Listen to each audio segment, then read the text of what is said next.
Hello there. Hello. How are you? How are you? Very good, thank you. I think we're in. There's all kinds of things in the way here. That have you got too many pages open? Too many things happening. There we are. Yeah. Anyway, can you see Well, me okay? Are we I good? can see you good. Yes, I can. Thank you. Uh, Probably put my thing down a bit more. Yeah, so Davy Newell, thank you very much for agreeing to talk to me, for agreeing to come on and chat, all things ultra.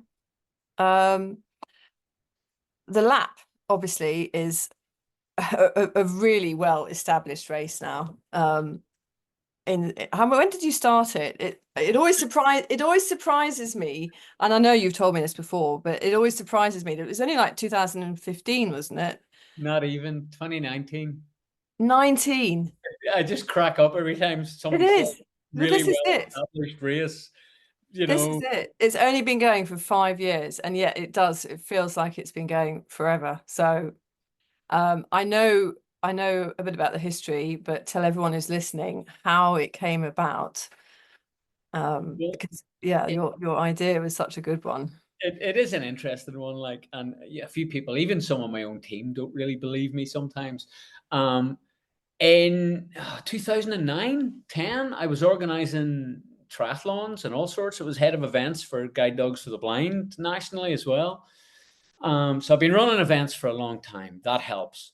Um, and I'd been mountain bike racing for years and fell racing and all sorts, but I kind of wanted my own mountain bike race Yeah. around the lake. I held the triathlon. I'd missed out on the marathon. Brady got that. And I thought, mountain bike around the lake, that'd be cool. Like, that'd be trick. And I started working the route, and it was all trails I ran on and rode.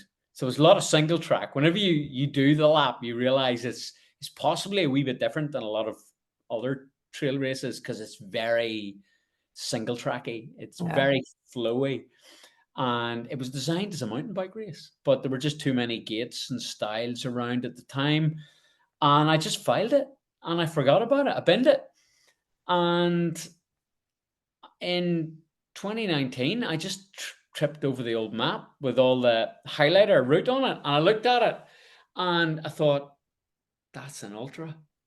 Because there was no ultra really. There was the Kim, the and a few other bits and pieces, and Three Peaks and that, but there wasn't much else back then. And trail racing was only getting established in the UK back in like 2010 and so on.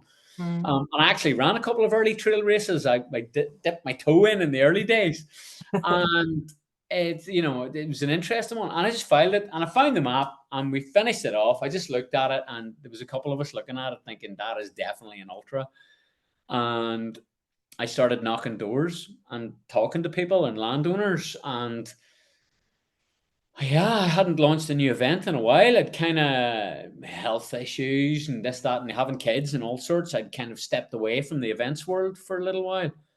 And I thought, well, why not? So I started cobbling a website together in my spare time, opened an SI entries payment gateway, and before you knew it, people were signing up. And that, as they say, and it feels like there's been a challenge every single event that's tried to stop me, but we just kept going from launching the first one, and then we went straight into COVID. Yeah. And I kind of thought at the time, I thought, well, what's everybody else doing? And even the whole ethos was with the lap was look at what everybody else is doing, do the opposite. That was kind of how we looked at it at the time. Thought, what can we do? Let's just not do what everybody else is doing. The word brutal was the pinnacle to that. It was like let's avoid that like the plague.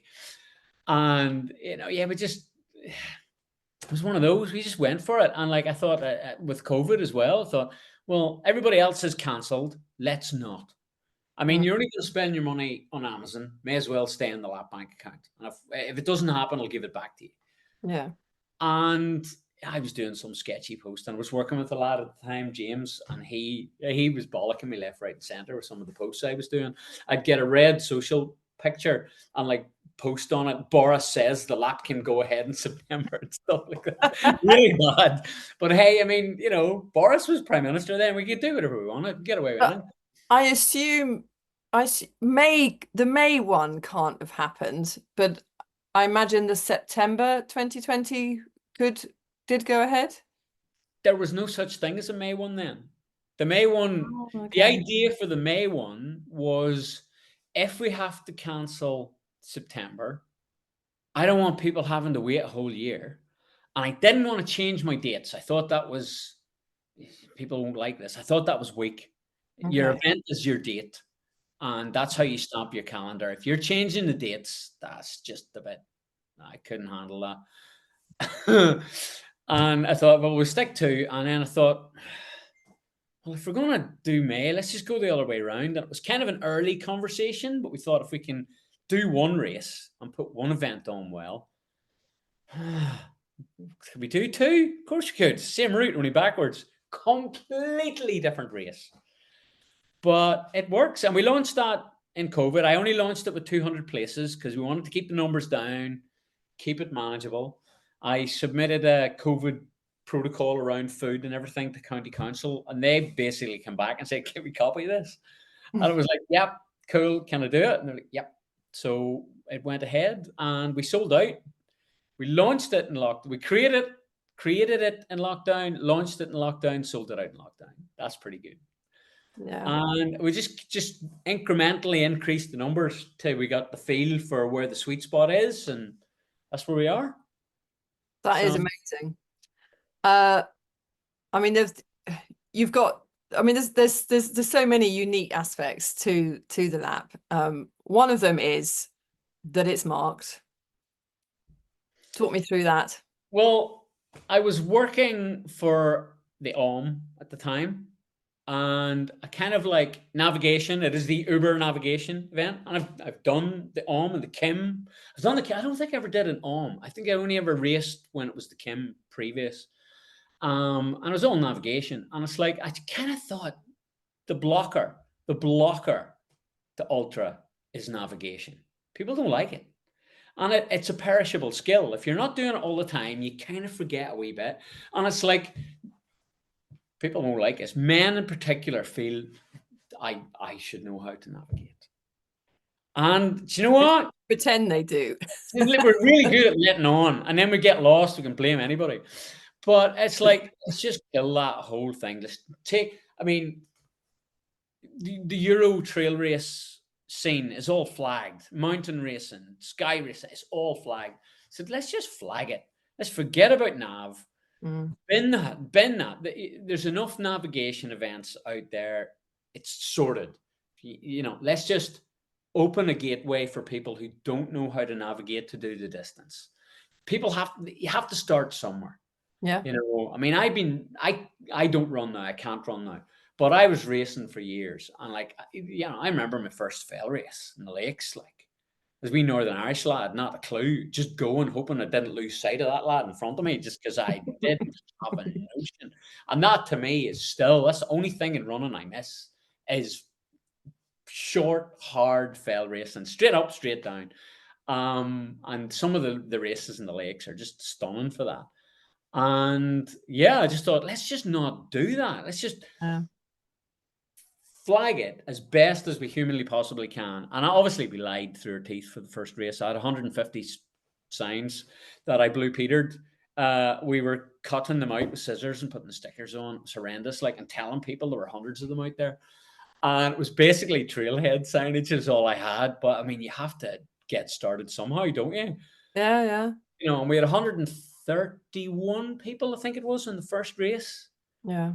And I think people loved it straight away, just because it does flow. It brings you back to your car, and you're running around the lake, and some of the comments terrified us at the start too. I mean, people were, the lake is only 10 miles long. How can you possibly get 47 miles to run around it?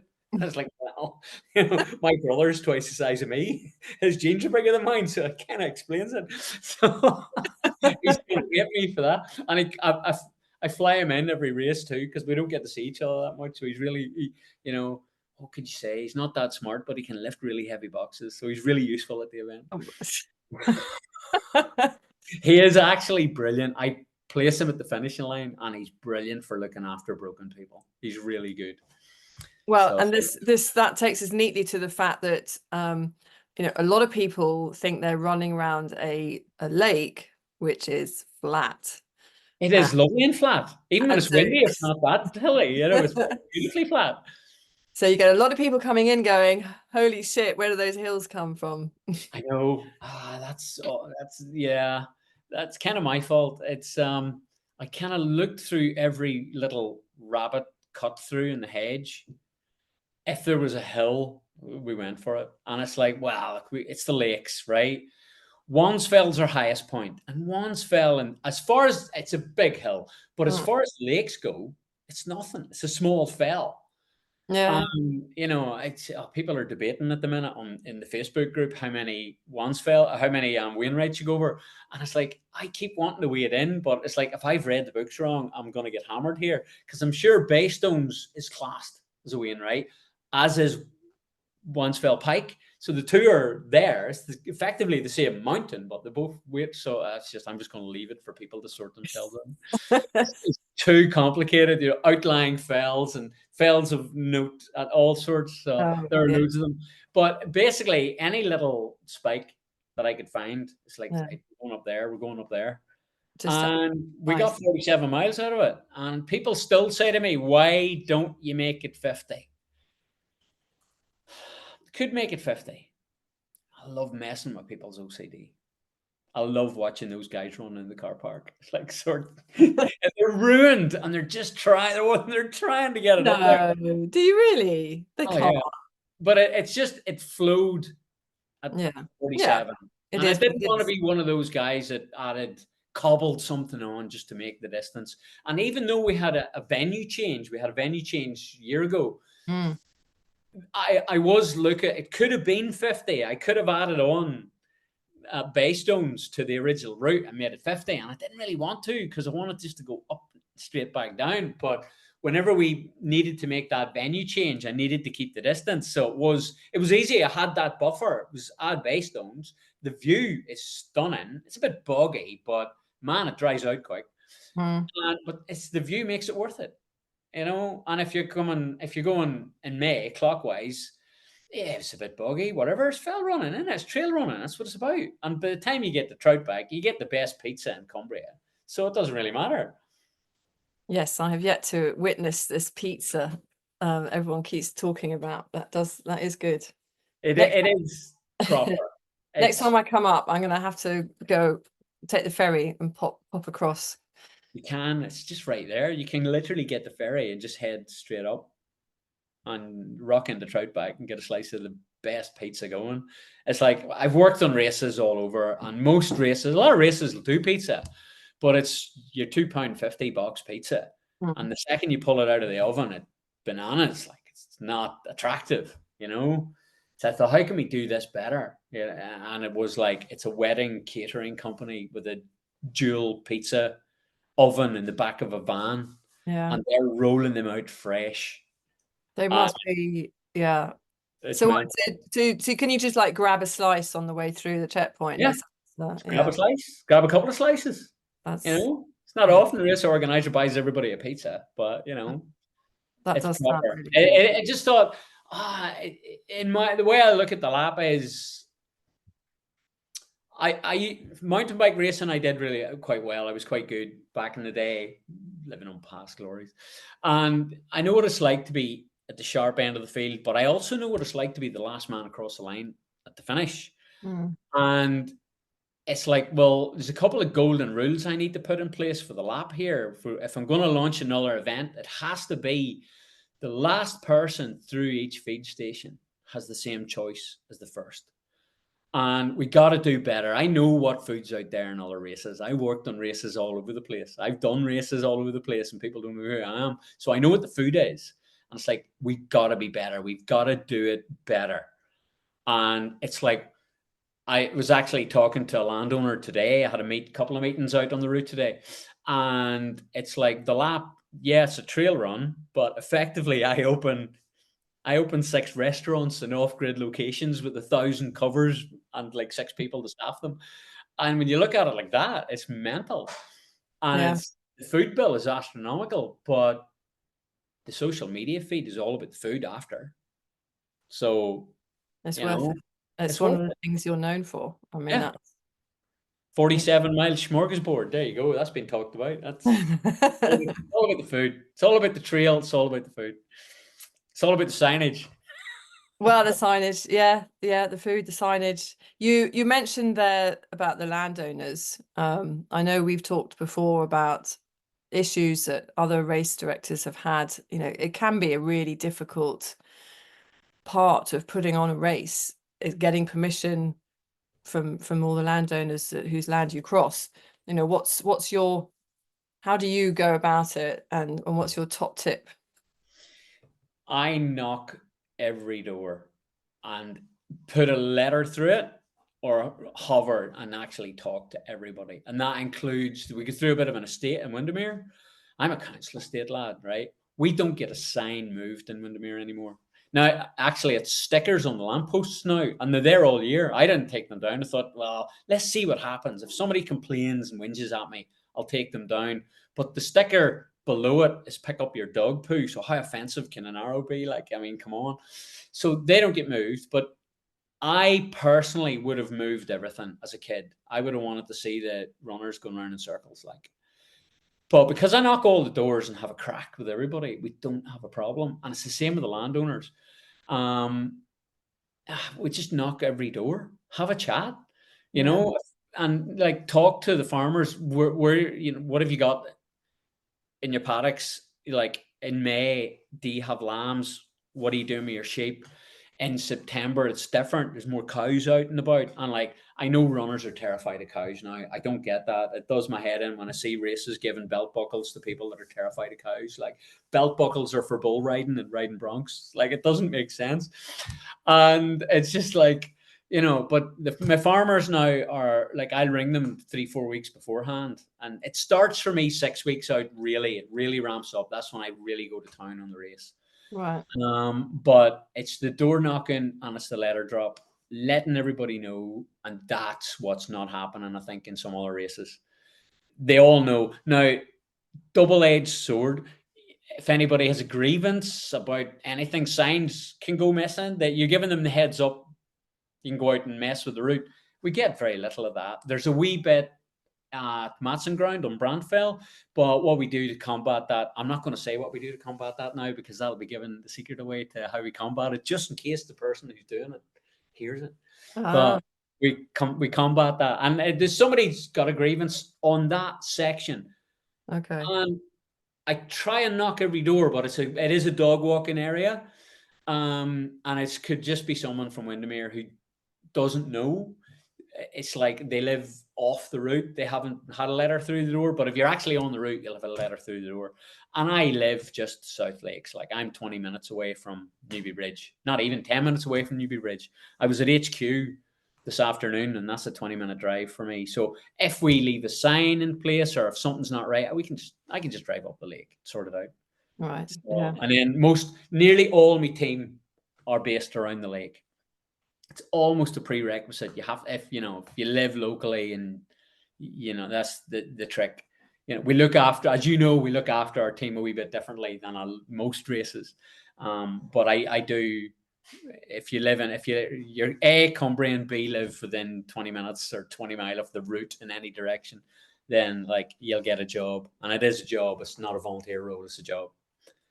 Well, So that's another aspect that you do differently, isn't it? You I, pay your staff. I Shots fired. do. And I know that's a conversation that can die in a ditch somewhere that doesn't go very far. People don't like it, but it's like, it's people's time. I don't do a free entry for working on the race. Not interested, because nearly everybody's paid more than an entry. Simple. And people's time is important. And I don't think volunteers should be a thing. It's something I stopped years ago, even when I was working in the charity sector. We paid the expenses, and then we've just amped it up, because I noticed fundraising increased in the charity events that we paid people, because you can't really tell a volunteer what to do or how to do a job. You can ask them, Mm. you can't really give them a hard time if it's not right. You can give somebody a very basic job description, very simple, but it's how I want my runners looked after. And it's different. If you're there just for an entry, you're not looking after that guy who's a bit knackered the way I want him looked after. And most people on the race don't know that. They know there's something different about the team. They know the volunteers are amazing on the lap. They are, because they're not volunteers. They are amazing, but I look after them as well because they're giving me their time. They're spent on a Saturday, and Saturdays, it's post-COVID. Saturdays are important. People's time's important. They shouldn't be, yeah, this one doesn't go down well. Increase the price of your race, pay your team, and watch your race numbers increase. There you are. That's a big secret I've just given away. Well, I mean, it obviously works. I mean, you've gone. What are your numbers now? What's your maximum entry? I sell 1,500 entries because I know my exact deferral, refund, last minute dropout, and bad excuse rate. I know exactly what it is. It's been the same for the last 5 races in a row. So I oversell. I used to do waiting lists, a trial waiting list for 2 years. Horrendous. The biggest time vampire you'll ever find. It just hoovered time out of your day. And basically, you'd put someone on a waiting list. If they hadn't heard from you within 5 days, the email started. They want it in within 5 days. And it's like, well, the dropouts don't tend to start now. 2 months out, now's the time of bad excuses. Like, I'm going to publish a book. I'm not joking. And it's like, I've seen it all and I'm used to it all. It's just funny. Like, you see the same one come through. If somebody gives me a new one, it's amazing. I jot down almost, And yeah, I know how many. I just keep an eye on the stats. The weather changes the variable, but I don't want any more than 900, 1,000 max on my start line because it's just tricky. And we've had the last 2 races, we've had a slight issue with bottlenecking because we go straight on to single track. Yeah. New venue, it's slightly different. I've fixed it. I think I've fixed it. We'll see if it's a couple of weeks. Is that with that sort of couple of fields out? 2 fields, the Dynafit mile, as it were. Dynafit are brilliant. They've been with us from the start. I don't know if I'm allowed to like name drop, but I think that's a prerequisite, isn't it? Yeah. But that first 2 paddocks takes you straight onto a single track, but I found another bit of a cut through that I've driven on several times in my van and kind of made a trail, and it works because the landowner's happy enough. So I can negate that now. We're just going to drop out on the tarmac a wee bit earlier to avoid the bottleneck.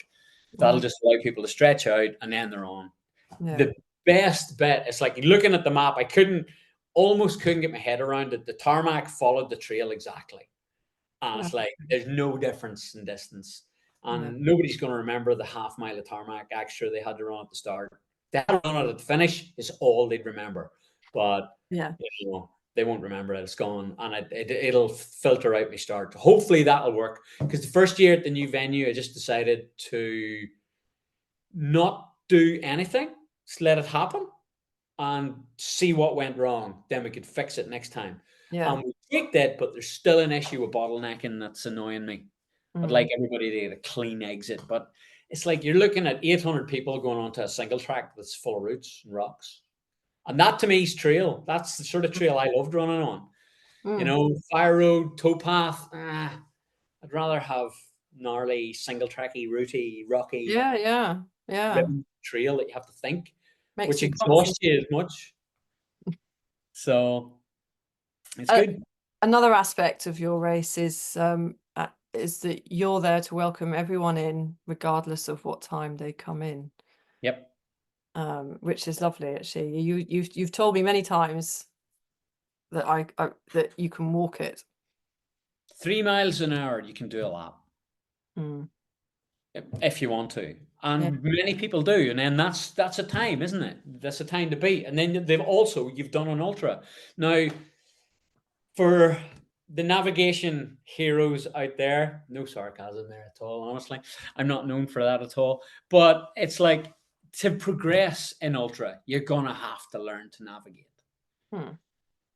But the lap isn't that. It's just a lap around Windermere. Wansfell's our highest point. So like in May 22, when we had a blizzard, you know, any higher, we'd have had to cancel that race. And any organizer, other than me and the other lads who used to be mountaineers back in the day when we were young and stupid, it's like, well, it's a bit cold. Put your over trousers on a bit sooner. Like, you know, if you're not carrying the kit, that's not my fault. It's yours. You know, it's like, oh, don't even get me started on kit lists. Like, but it's, you know, it's just one of those. It's Yeah. yeah. But that's great though, isn't it? Because I think that's something that people want, particularly as you say, that, you know, people enter because they don't have to navigate, so they're generally going to be, you know, looking to start their first ultra. Yeah. And having a sort of time pressure makes them, you know, or not having a time pressure is more welcoming, isn't it? Well, that's it. I mean, 24 hours for 47 miles. Yes, it's a bit hilly. If you're coming from Surrey, it's quite hilly. If you're coming from Norfolk, it's pretty hilly. But actually, it's the lakes. You got to expect some hills. Mm. And we're not taking you over Helvellyn. You know, it's not Pinnacle Ridge. It's like, I mean, Charlie's races are class, but you can grow into that from the lap. You move up to those distances. That's how we get the. I think that's one of the reasons we're getting the numbers. We're making it easy. You know, couch 5K the lap. Maybe that's cheeky, but there you go. It's like, but it's doable. You can walk it, and we get a lot of people who it's the first time, and it brutalizes them, but they come back and they've trimmed up, they've done a bit more training, and they want to, you know, they're thinking then, right, we've done it, got that slightly wrong. I'll pack slightly differently. I'm using different things on my feet. I'm eating differently. I'm thinking about it. I've done a bit more work beforehand. I've got a proper training plan. I'm not just using the training plan from the London Marathon I did 6 years ago. I got a proper ultra training plan that incorporates hills, you know, and it's like, it's not brutal. It's just the race you didn't train for. That's, Yeah. People hate me saying that. I mean, brutal is, the lap's not brutal. It's 47 miles in the lakes, but you got 24 hours to walk around it if you want to. And actually, I think that's, you know, in a way, it's better. It's better to encourage people to start there than it is to try and entice them with something, you know, that makes them feel more manly, but they're not actually prepared for. And then you've got more trouble trying to rescue them off the hill when they get into trouble. Well, that's it. You know, I mean, actually, the last one we've had our first proper mountain rescue call out. And for a second, I thought, when I got the heads up, right, Davy, MRT, we've got a problem. It's the heat. I mean, come on. In May, it stopped raining 3 days before the race from the previous October. It pretty much rained from then. So, and then it went to like 20, 24, 25. I think actually it nearly spiked at about 28. Right. And it's like, come on. I mean, it's not fair. Nobody's used to it. I'm dying trying to, you know, at HQ. It's killing everybody. And it was just a heat stroke. You know, it's like, I need to actually, that Malden salt, I'm going to have to contact them for sponsorship, because I do love real salt. Electrolytes are brilliant, but real salt under your tongue, sort you out like that. And it's a trick I pull like at 2 a.m. at the feed station. Somebody comes in and they throw an absolute whitey. They're just like ready to pass out. Bit of salt under the tongue, and they're like, "Where we go? Where are we going?" Salt and vinegar crisps. Can't go wrong. No. Different crisps at every feed station. Mix it up. Nobody knows what they're getting. You know, keep the mountain fuel towards the back, because that's you get out of jail free. And mountain fuel, we get a lot of mountain fuel, but you know, I deliberately don't do enough that people could just fuel their entire race on it. Like, flipping, it's a company. They need to sell some. Buy mountain fuel. It's brilliant. It's clean. It works, you know, and then top up with what we have there. So, you know, but enjoy the pizza at the same time. Well, that's it. I mean, I don't think any nutrition company would disagree that having solid food is good. You know, but that with alongside, you know, sort of better nutritional products that will keep your salts up. And of course, this year we had the the Northern Lights the night before, didn't we? That was special. That took a lot of organising. That was impressive. I You know, couldn't believe it because it was James, wasn't it? We were talking and James came over and he said, "Guys, you've got to come out here, come away from the floodlight." And it was late, wasn't it? It was like 11 o'clock. yeah. And wow, I mean, it's amazing. It's a shame you couldn't have kind of arranged it for like the start the next morning. I know that's where September starting the dark though. The days are too long in May. So we get to start in daylight, but the last 2, 3 in May have all started misty, foggy inversions. You know, Yeah. it's fog when you're running and it's next to the lake, but as soon as you pop up onto a luff rig, it's an inversion. It's like weird. People are like, what's this inversion? It's fog. Well, yeah, when you're in it.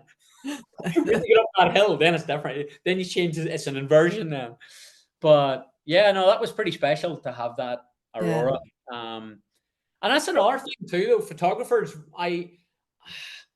it's funny because I work with my photographers because I need lots of photographs. I like lots of photographs. We use a lot of photographs, and I'm picture heavy with socials and stuff. And you know, like all those photographers still get race organizers trying to get them to do it for free, like, and it's mental. I mean, I take them out for lunch, and then we go and discuss. We pull the maps out and discuss. Right, if the weather's like this, where would be good? Because like I want pictures of the Lake District with runners in the way. And finish line photography, well, that's for your family. That's not for me. I can't use that. That's no good to me. So I normally have minimum 2 photographers out there. I had a landscape photographer out there in May, taking pictures of the Lake District with runners down here, and just trying different things. But it's like you got to look after your photographers. Even to the point where giving them e-bikes, renting e-bikes for them and stuff, just so they can cane it. I mean, James Kirby, he does a full lap on his bike and then some. And he's carrying that bike up Wansfell, and he's carrying the bike over Loughrig and stuff. And he cycled in from wherever he lives, and he sleeps in a little tent by the start, doesn't he? He lives in Stavely, and he cycles over. And it's James is my carbon offset, and it's just funny, like but he does. And then like I'll pitch a tent in the paddock for him, so he can just there need it just crash out. And you got to look after your photographers and filmmakers and all that too, and it's just like, it all adds up. It all adds up to people finding out about the event. If you look after them, and we talk about what I like in a picture, what I like, I even do photographic race start briefings, like, lift your knees, suck it in, lift your knees, look over the photographer's head. That'll be your photo. That'll be your profile pic. Yeah. 3 clicks and that won't. You like it when you're doing it, but when you look at it, okay. But when you lift those knees and you look over the photographer's head and you put your head down, that's your profile pic. You look class. You look serious. And, I tell them all that in the start line. And not that anybody listens to me in the start line, but, Does anyone ever listen to the race director on the start line? Yeah, it's funny. Emails too. Like we don't send a lot. I don't send a lot out. I wait until I've had at least 10 people email me asking if they've missed something. I mean, let's face it, ultra runners aren't well known for reading their emails. They're just not. So I like to keep them twitchy. I wait till they're like proper on it. Then I email the race instructions out to them because they're more likely to read it. And it's like, I don't want to waste my time sending. I don't spam, and we're not trying to sell anything. You're already on the race. Yeah. So it's like, the kit list is all you need to know because we look after everything else pretty much. I mean, I got some really good paramedics out on that route as well. We got a couple of fully decked out ambulances. All the MRTs around the route know me. And it's just one of them. It's, we try and make it easy. They're all tracked. We fire the tracker link to the mountain rescue. They know where everybody is. It's all of that. And it's, we can ring anybody. If a tracker stops for too long, we can phone them. We can text them. We know you're in the pub in Ambleside. Like, we can see you. And it's like, hey, you boys are what? Look, it's 15 people in Ambleside and they haven't moved. Yeah, the football's on. Yeah. So you can spot it, like totally see it. But then if suddenly out the back of Gummers somewhere one doesn't move for a while, we could even ping the person who's on their way to them. Can you check what's going on? Let us know. Yeah. And it's just, it makes a difference. Tracking makes a difference. Like, so Yeah. it's expensive. I think it's the single most expensive thing in a race now, but it is amazing. It's worth it, isn't it? Knowing where everybody is and Yeah. being able to pinpoint and send an MRT straight there. And that was a heat stroke, by the way. I don't know if I fully clarified that. You know, we've had a Yeah. few really good accidents, but it's like, it is low level and it's not stupid. Yeah, yeah. But the last 4 events have been stupidly hot. And the one before that was stupidly cold. Blizzard in Ambleside in May. I mean, come on. So what? I'm just thinking about this. So the September one. So obviously it goes the other way, but yeah, as you said earlier, it starts in the dark, and presumably it gets dark earlier Bit earlier, yeah. than May. So how does that change the feel of the race? Does it change how the participants feel about it? More head torch usage? Do they worry about that more?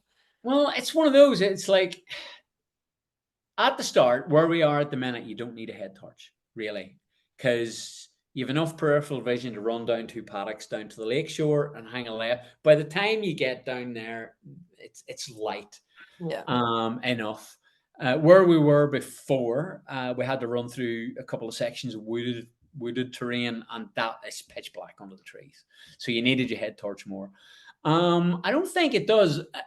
I designed it September anti-clockwise. I felt anti-clockwise was harder, not wanting to be brutal, but I wanted a proper race. And with Wansfell directly out of Troutbeck, which is pretty much halfway, and then Loughrig. So you've got the 2 biggest hills, 2 biggest fells straight after halfway. It just ups the ante on it, makes it that bit harder. But I think for everybody you would ask, for everybody that says September's harder, somebody else will say that May's harder. If you are good at descending, September's not that hard because, yes, it's a bit steeper and rockier coming off Wansfell and Loughrig in September. In May, it's a glide. It's a turn your brain off and sprint down them. But it's a steep incline to get up them. And if you're a good climber, then you're away, you're gone. But if you don't like going up hills, then it's harder. So it's a tricky one. You know, a lot of people, it's faster. May is quicker. May is roughly an hour and a half to 2 hours quicker. It's about an hour quicker, actually, looking at what did Joel do then. Yeah, we've got some guns out there, like with Ellis and Joel. There's some fast runners out there. And it's nice, actually, that as an ultra, we do get those fast lakes fell runners because it's fully waymarked. Traditionally, they wouldn't have liked that, but it's fully waymarked. They can turn their brain off and race. It allows them to do a fast time, doesn't it? Exactly. And I want to maintain that being true to racing. We're true to racing. We've got a proper event. We've got a bit of prize, for a record prize money, blah, blah, blah. But we got to look after the people at the back as well. We have to. Yes. I've been that person who's the last one across the finish line. I've been there, one guy, clipboard, annoyed, everything gone. Can't do that. I don't want that. So there, I've been through that. I've been top 10. I've been last. So I know what it's like. So I want the last people coming through to have as good an event as the first people. That's why my team stay up all night. That's why I'm there at the finish line at 6 a.m. Yeah. Wow. Simple. So do tell me your top 5 kit list questions. Oh, don't even go there. Don't even go race there. Director's bane.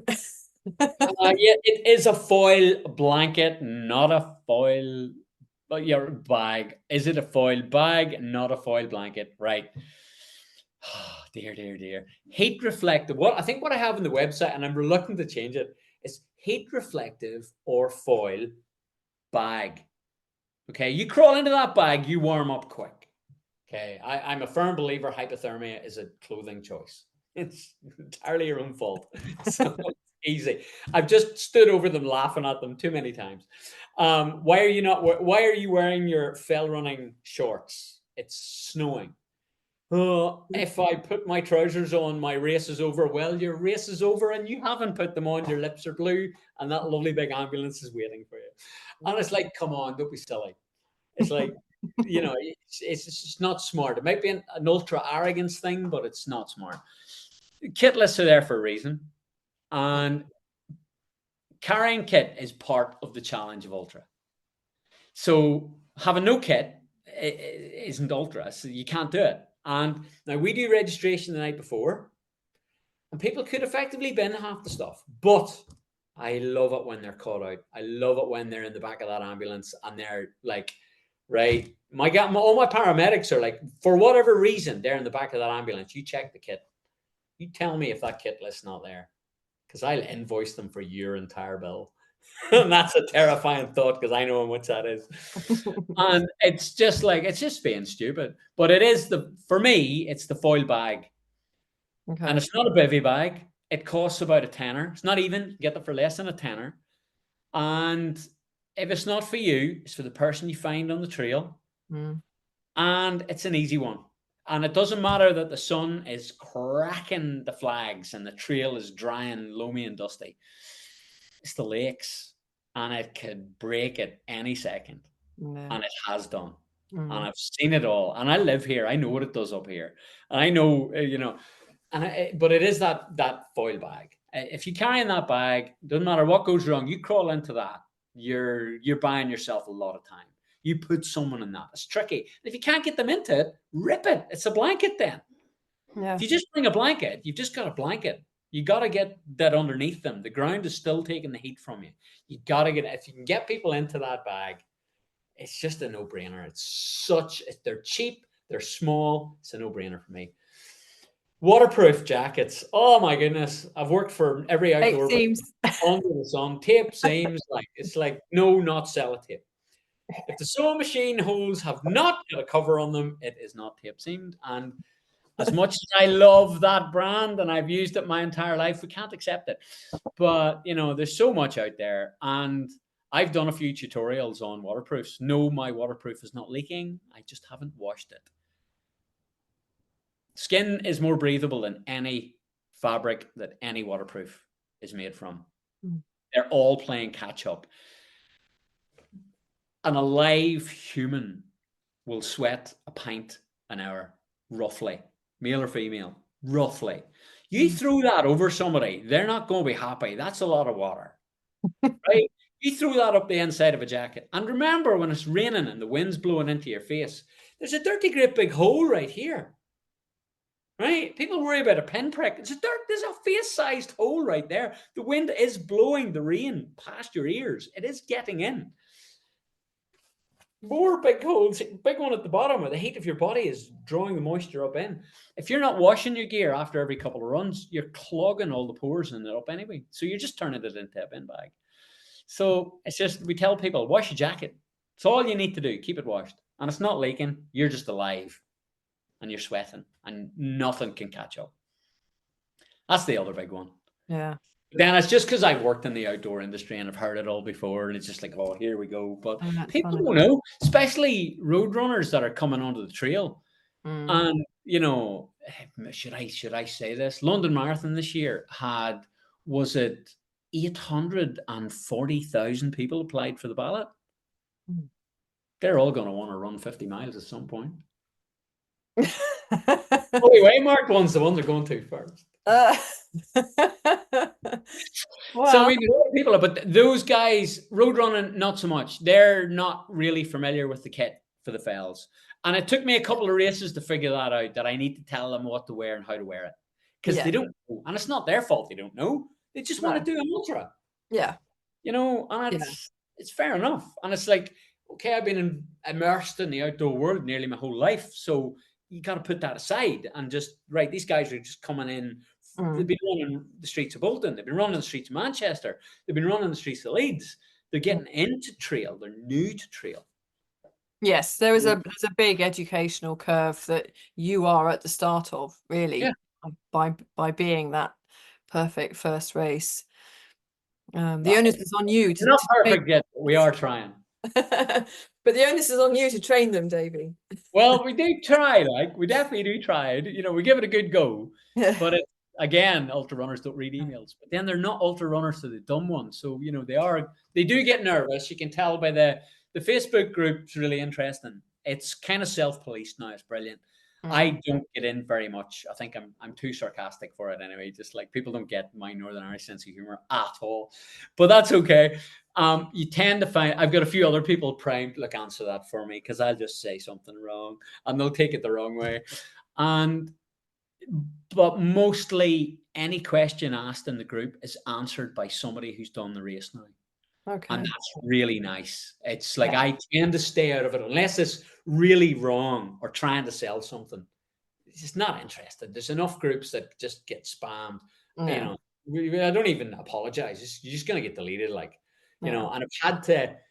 So it can be hard sometimes for people to post just because there is so much spam in groups.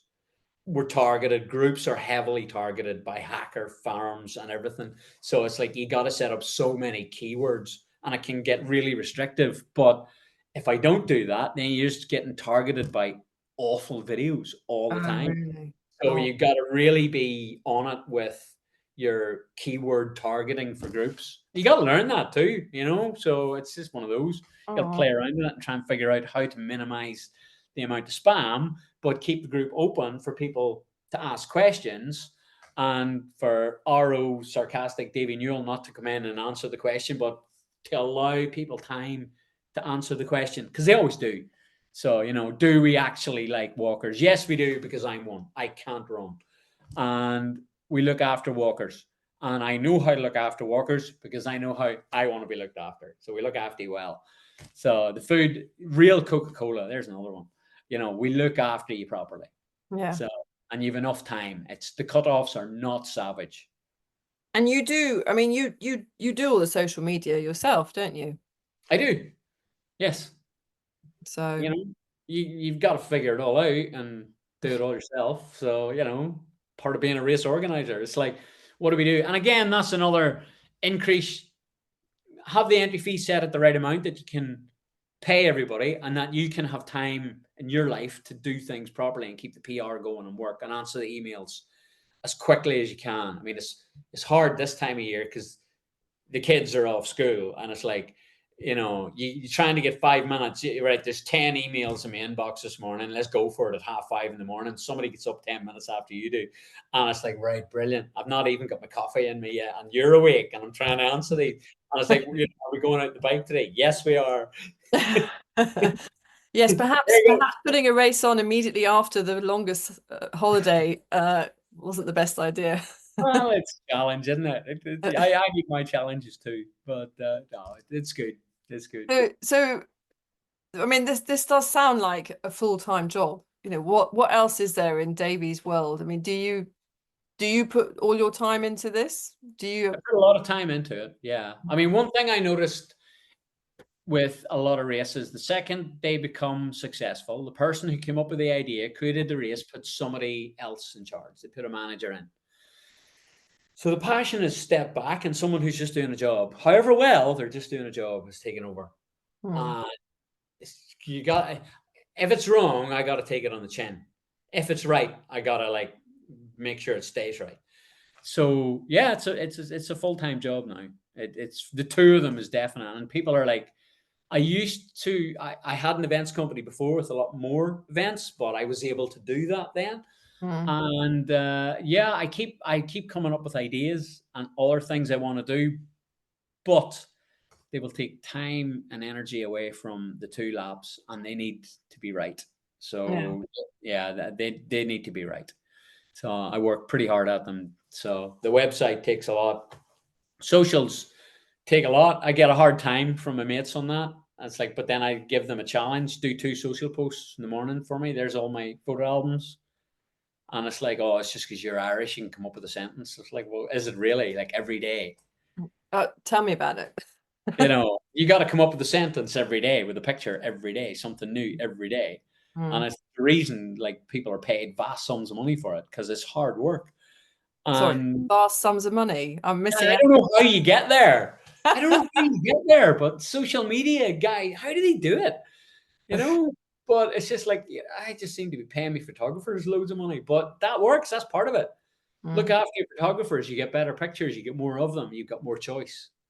Well, yes, photography is key for social media, Yeah. and showcasing your event. So nothing else in the pipeline? I'm not going to do it. I have a few things up my sleeve. Mm. I'm maybe, well, yes, I am going to help out on an event to bring a new event forward for a friend. It will be the anti-lap. It will be brutal. I will allow myself to use it. It will be so hard that people will wish their mothers had never met their fathers. Okay, so And we're working on it at the minute. It's a current running event. okay. It's a very good friend runs a fundraising event in Keswick. Mm. The 10 and 10, not the marathon 10 and 10. It's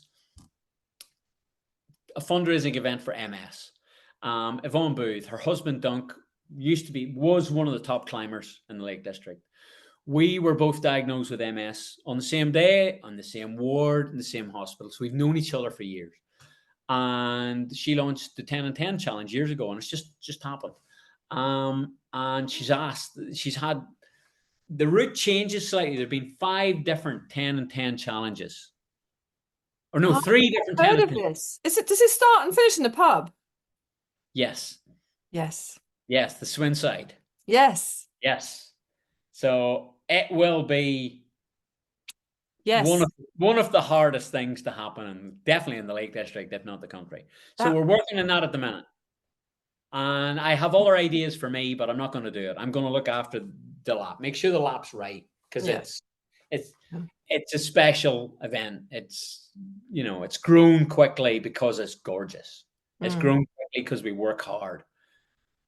That's Yeah. simple as that. It Yeah. just is. And bad weather or good weather, it's still gorgeous. The trails are phenomenal.